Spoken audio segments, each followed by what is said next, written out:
Good evening, Facebook. I am excited to be back here with you guys again. It's Thursday, it's 8 o'clock. Well, actually, it's a little bit after 8 o'clock. I'm running a little late. Had some technical difficulties, but here I am. This is your girl, Lanisha, author, writing mentor, and the founder of an education website, the Pretty Geeky Kids Club, where we have a holistic approach to fundamental values, and we provide solutions that yield results. Tonight, we are joined by Dr. Leslie Samedy, who will journey with us.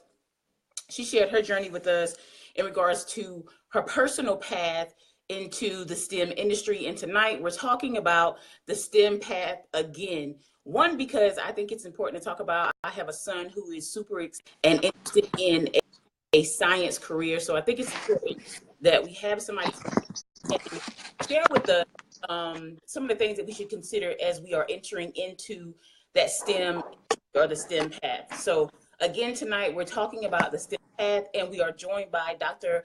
Leslie Ann Samedy. Hey, Leslie. Hey. We are excited to have you on tonight. So excited. As you guys come in, if you're watching live, please come in and say hello. If you happen to be, hey, Kelly, if you happen to be catching this on replay, then I would love for you to hashtag replay.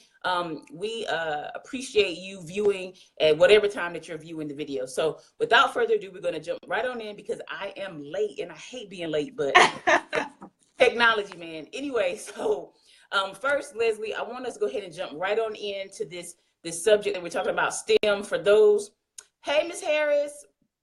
Ms. Harris, I'm so proud of you. For those of you who do not know what STEM stands for, I'm pretty sure everybody does, but just as a reminder, science, technology, engineering, and mathematics. So Leslie obviously is in the science sector, but she's going to talk to us about the industry as a whole. So Leslie, if you could share with us, what are some of the current demands for careers in STEM, in science, technology, engineering, and mathematics? Awesome. So I wanted to, be official and find some statistics for you, but it's really difficult to find statistics on STEM because I think it incorporates so many different types of occupations. And the stats that I found only focused on like the STEM defined career opportunities, and they don't include things like medicine or allied health. So like for the rest of the discussion, I'm definitely going to be talking about everything that falls under the STEM umbrella. But for these stats, they're only talking about those occupations that like really fall or defined by, the STEM.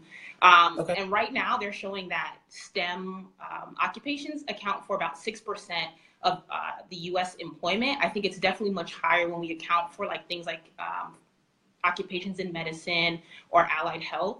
But what's interesting to note is that within the next 10 years, the field of STEM is expected to grow by 13%. So, right now we see that STEM is booming, but it's really great to know that even in the next 10 years, it's going to be steadily increasing. And STEM occupations are even projected to grow faster than the average of all occupations. So, I mean, this is an amazing field to be in right now. I think even those entering right now, you're still at the ground level. So, there's always room to grow. I feel like it's just going to continue to rise. So pretty good for a pretty good, pathway for kids now. What do you think it is that's motivating, I guess, or influencing this growth? I think the economy, to be honest. Right now, science and technology are fueling the economy. So, I mean, with anything, money is the motive. The motive, I hate to say it like that, but it is. So right now, science and technology are providing the money. So that's what's causing the boom. And I think as we develop as a nation, technology and science are going to be necessary. So that's why I think there's kind of like that relatedness with the increase. So. Okay, so you guys hear it. There is, over the next 10 years, you said there's expected to be a 13% bump in the right. The number is a little, it's relative, but I also want people roundabout, right? Roundabout. There's going to be an increase in this industry, so it's a good industry to consider for children who are venturing off into college and majoring in these subjects, right. And for for parents. So let's get into the positions that make up this field. And I know you mentioned earlier that it does not necessarily include medicine and allied health. So what is it specifically that they're talking about in this industry? So in the industry, they're talking things about like think engineers, mechanical, electrical engineers. We have things like architects, surveyors. You have these physical and life scientists. We have people that are in STEM-related sales and management. We have people that are in computer occupations. There's so many different computer occupations that I can't even list them all. They actually make up 60% of STEM occupations. So computer, yes, like, and it's continued to keep projecting. They said it can go from anywhere to about 75%. They account for about 75% of all STEM occupations. So, I mean, computering, that might be the way to go. Programming, that might be a really good field to be in. But we don't want to forget about, like, healthcare fields, because they are science related and they could be technology related. So there are things like physicians and dentists and registered nurses, nurse practitioners, pharmacists. Within allied health, we definitely don't want to forget like our dental hygienists, our speech language pathologists, our medical technologists. What's really nice and innovating is that they're starting to incorporate, all of these technological and science advancements and these mathematical advancements into their field. So, just because they don't necessarily define STEM, they definitely have aspects of STEM within the field. So we should also be mindful of those pathways too. So we're going to see a lot of overlap, or we're starting to see a lot of overlap. Yes, for sure. Okay. Why should a child, and obviously we've talked about that, it's the industry is growing, it's booming, there's going to be demand, and it's going to continue to be a demand for it. But for the sake of conversation, hey Rahima, for the sake of conversation, why should a child consider a career in STEM? I'm a little biased, right? Yes, I'm definitely going to be a little bit biased. Just to start off, I remember being a child and thinking like careers in STEM or science were like geeky, and all I could picture was this like wild hair scientist in this lab coat, like doing some wacky, like irrelevant study, So it's really hard to get children in the mode that, STEM is cool. I think, these occupations are not only like educationally motivating, but I think they're also like stimulating. They provide like this creative outlet.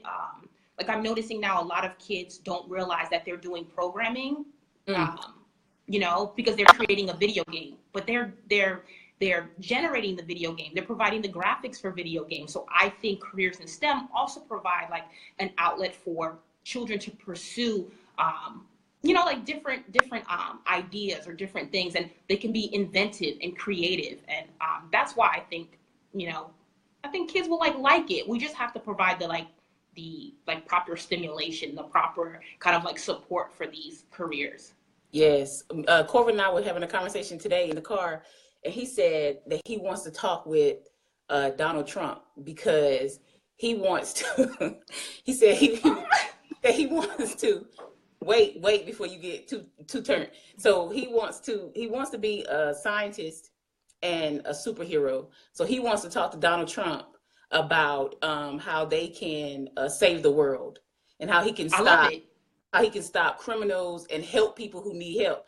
And I was like, to myself, I didn't say that to him. I don't really know if that's the person that you want to have the conversation with, but you got to start somewhere. Right. And he was like, because dreams come true, right? And that's my dream. I want to be a scientist and a ninja. So dreams come true, right? He said Martin Luther King had a dream, so dreams come true. Yes, dreams come true. I love it. And if that's what he wants to do, I'm all for it. I'm all for it. Yes.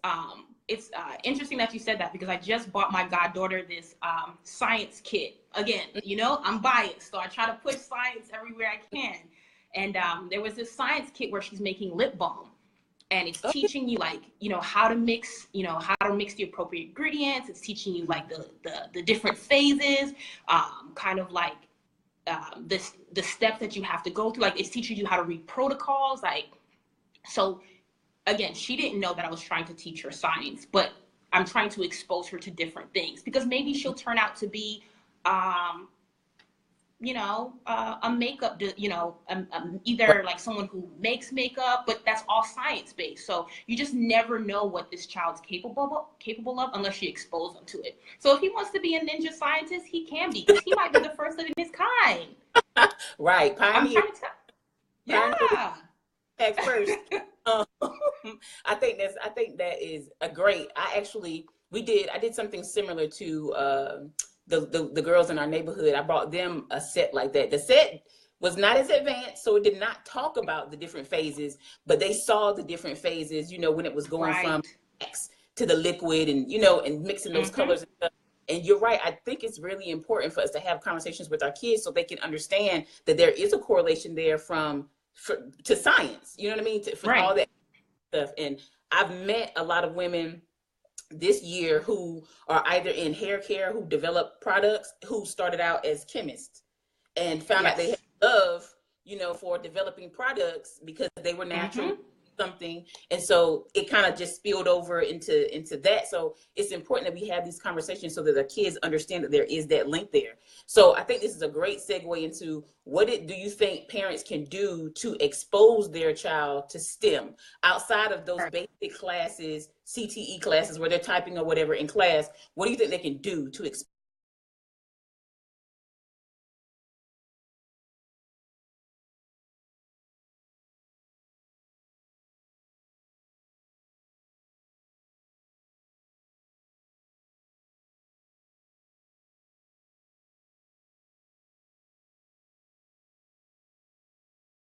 Are you back? I'm here. Can you see me? Okay. Yeah, I can see you. I don't know. Okay. Your video's a little has frozen a little bit, but I can hear you. Okay, so hopefully it'll come back. But my question was, what can parents do to expose their children to STEM outside of what's done in the classroom with, the basic typing classes and things like that? What can they do outside of that, like summer programs and else extracurricular? That is a really great question. I think I know like parents have expressed their frustration with trying to like find things that they can expose your children to. And I just want them to know that like people are still struggling to address this STEM gap. So there's not like a right or wrong way. There's just always these suggestions. So what I'm giving you now is just like my suggestions as far as what I think can help. Okay. There are a lot of data camps that are available. Like there's one in particular that I like. It's called Girls Who Code. So it like it exposes these young girls to coding. I think one example they gave was like these girls programming a game. I thought that was super fun. I don't even think they realized that they were coding, but again, that's another thing that kids can maybe get into. There's a lot of engineering summer programs. I know if you Google like math and science videos, you can find these free videos online. There's some lesson plans. And I know like it's hard to, get access to a lot of things. So even something as simple as connecting your child with a professional may help. So like having them shadow somebody or having them, follow them around for a day or two or for a week or for a summer, that sort of thing. I think the key thing here is just to expose them to as much as they possibly can. And to do it while they're still young and while they're not jaded. Like the older we get, the sometimes we are resistant to a lot of things. So do it while they're young, expose them to anything and everything and figure out what they like and then kind of like steer, that path. Yeah, I like that a lot. And Niche, I forgot to tell you, there is a show on PBS and it's called SciGirls. And it's pretty much trying to change how girls think about STEM because, women do not make up the large portion of the STEM field. And the show is just, all it really wants to do is just engage girls in STEM. And they have these female mentors that offer girls like a glimpse of like how exciting STEM career possibilities will be. So, I mean, this is another opportunity to kind of like expose kids. There is a TV show. So, that's SciGirls like on PBS? Yeah, it's called SciGirls, SCI. Oh, hi Yolanda. Yeah, SciGirls. So. Oh, nice. Okay, so I'm gonna check Mhm. that out. Um, and I am like the Googling queen. Can you still hear me? Because I heard that my side of the video is frozen. So hopefully you guys Okay. can still hear me. But I am a Googling queen, and there are programs on eBay. There's things. Hey Connie, hey Diane. Sorry if I missed you when you came in and Hey. said hello. There are programs on eBay that are selling science kits. They have them in Target. I Yep. ordered I actually went to Burke's, and I got Corbin a microscope kit. I think it's a microscope. Is that Oh. microscope kit? And we got that for Christmas, where it has the slides on it and you can put the stuff up there. Now, Yeah. whether or not it works 100% as it's supposed to is a story. We might have to upgrade and get a higher level next time. You are so silly. However, he was so excited about looking through the lens to see the stuff or whatever. So Mm-hmm. if you Google outside of, in addition to what Leslie said, we always talk about network. It's important to build a network for your children. Have somebody that you can Right. reach out, touch to, pair them up so they can get exposure to these different career paths. In addition to that, become a Google expert. We already on our phones anyway on Facebook and Instagram. So just type in Google, and there's all these different things that you can get, in Target, eBay, Amazon, all these different. Hey, Miss Charlene, all these different things that can give us access to these programs. And for the Mm-hmm. thing that Leslie mentioned, thank you, Yolanda. Yolanda put the link in the Oh, captions there it below. is. Okay. So if you guys are interested in the SciGirls, thank you so much, Yolanda. She put the link in there, so check that out for your little girls. Now, this next question is like so important because we are, for those of us who have already gone to college, prior to somebody real awesome and cool like me starting live video challenges and talking about making good decisions when you go to school. For those of us like me, we have student loan debt. Some of us do, especially when you have advanced degrees. So, Mm-hmm. and we see a lot of these memes coming out about Sally Mae and whoever the new person is that has it now. And, people just being up in arms about the fact that we owe all of this money. So I want to really All talk this about, money. Yeah. okay. And so I know for you, it's probably, because, you a doctor times two or whatever, but I really want to talk about how can people pursue these careers without being buried under mountains and mountains of student loan debt. Right. I think that is super important to address is kind of like, how do I financially pursue, this educational endeavor? And I think there's three things we have to touch on. One is avoiding debt, um, Okay. preventing a large amount of debt, and then addressing a large amount of debt. The avoiding we'll get back to, but as far as like preventing a large amount of debt, I know that there are a lot of scholarships that are available, a lot of grants that are available, even if they're small, even if, anything can help. The key thing is asking. The key thing is asking, because I mean, I hate to say that closed mouths don't get fed. I know a lot of people are saying, Mm-hmm. hey, Jessica, people are probably saying, oh, no, I've tried. It doesn't happen. These scholarships are a sham.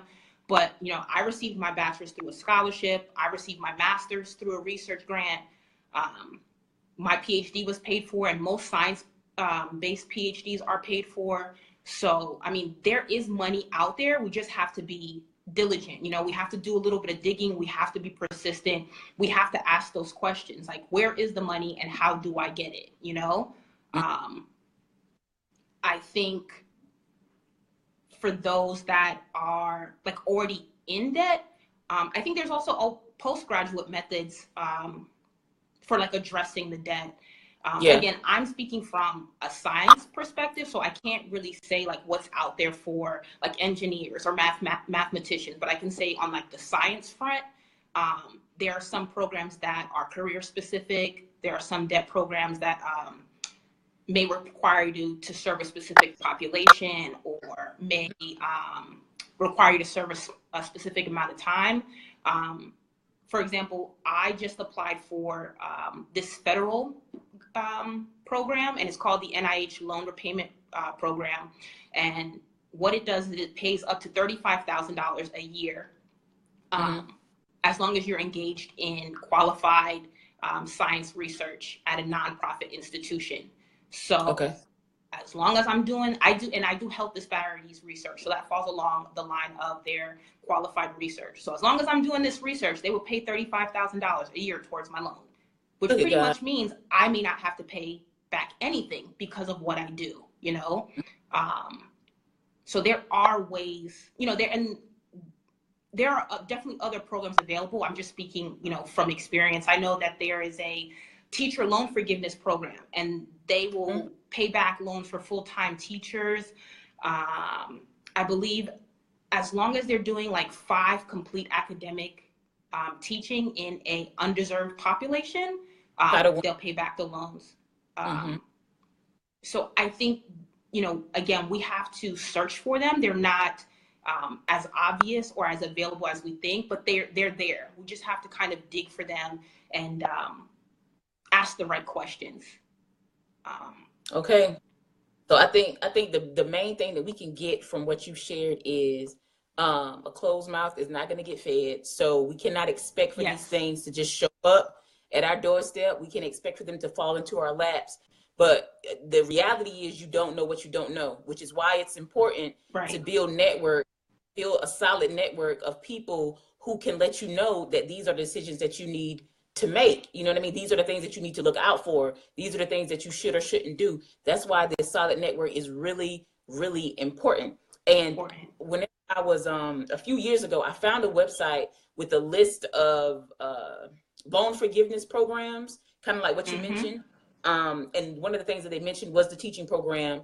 And if I can, I'm going to search. And for those of you who have already finished school, I can post the link if I can find it.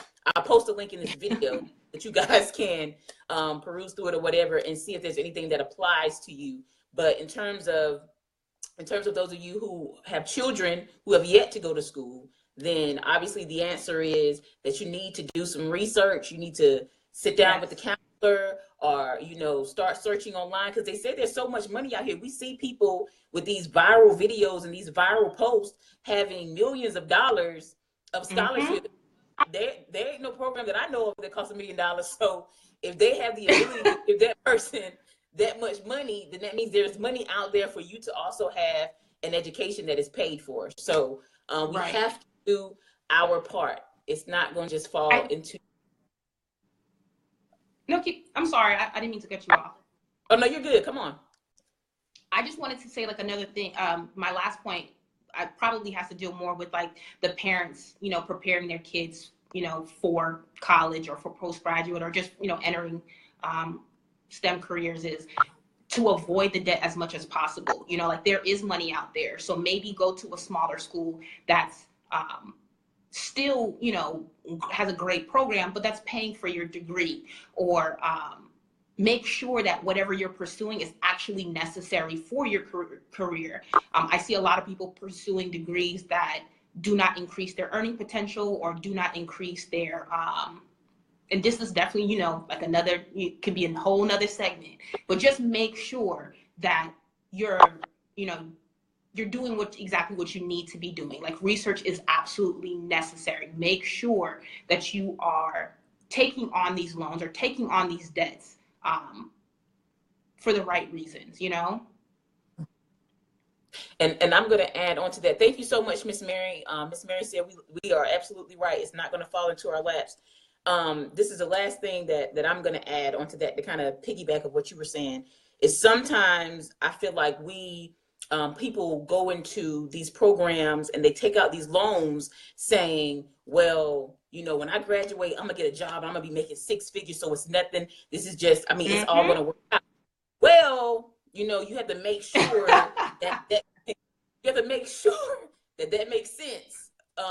You know, you making that decision and accepting and signing on that line, that promissory note, make sure that it makes sense for the degree field that you're going in. Like, you know, realistically speaking, I don't think that it makes sense. This is my opinion here. I don't think it makes sense if I know that I want to be a teacher to go to a university that's going to charge me $25,000 a year if I don't have a scholarship to pay for it. You know what I mean? Because exactly, you're not going to have the cash flow coming in to pay for that. You know what I mean? So just make sure you're making smart decisions. Thank you so much for mentioning that, Nicole. You're not guaranteed six figures when you graduate. Like, you know, everybody does not have that success story to tell. So, you know, just make sure you're making smart decisions. Oh, and I'm just going to do a small plug real quick for Nicole. For those of you who are working in your careers and you're trying to transition, she helps women out with that. So Nicole, she's talking now, so you guys can connect with her. Oh, wonderful. Yeah. So, but yeah, Leslie, I'm so excited that you were able to join me tonight. One, because I have a child who's excited about science. Like he wants to be a ninja scientist. We're gonna work on the ninja part. Got it. Part I'm excited about. But that's the one reason why I like having you come on, and you're probably going, I'm going to ask you to come back again, because I want us to continue to talk about this so that children are not so afraid, or there's not this stigma attached to, you know, this whole geek thing or this nerd thing that's associated with science and technology and stuff. That's a good thing. Like, it's good to be smart. It's good. You know what I mean? So I want us to continue to have these conversations, so that we can normalize it, you know, and people feel good about going into these fields. And it's a wide range. You know, some of the things that Leslie mentioned tonight barely scrapes the surface of the opportunities that are out there for you in STEM. Like, you know, the medical, the allied health, there's so much stuff that you guys can do. So my purpose is to educate and to empower. So I'm going to work as hard as I can to get people in front of you who can answer some of these questions that you may eventually have. And so, yeah, Leslie, thank you so much, because you are a huge part of that.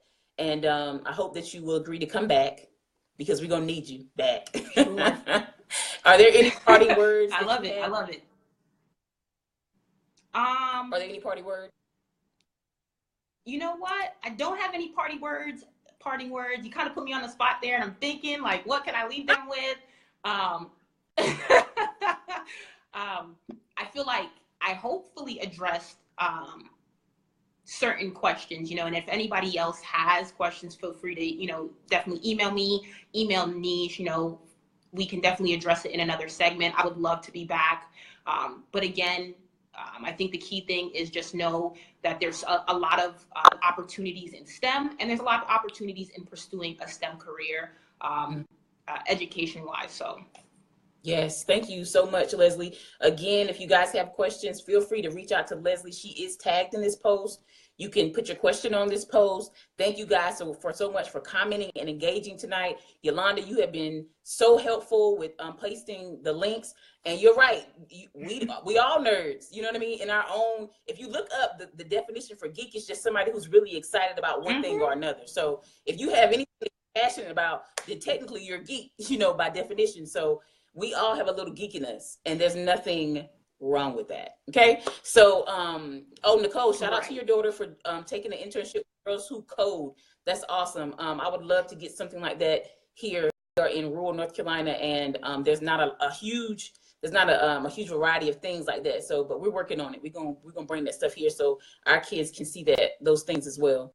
But I don't like to hold you guys long. I know I was late tonight, so I don't want to hold everybody too late. Plus, it's Boo's birthday. Happy birthday, Ty, if you're still watching.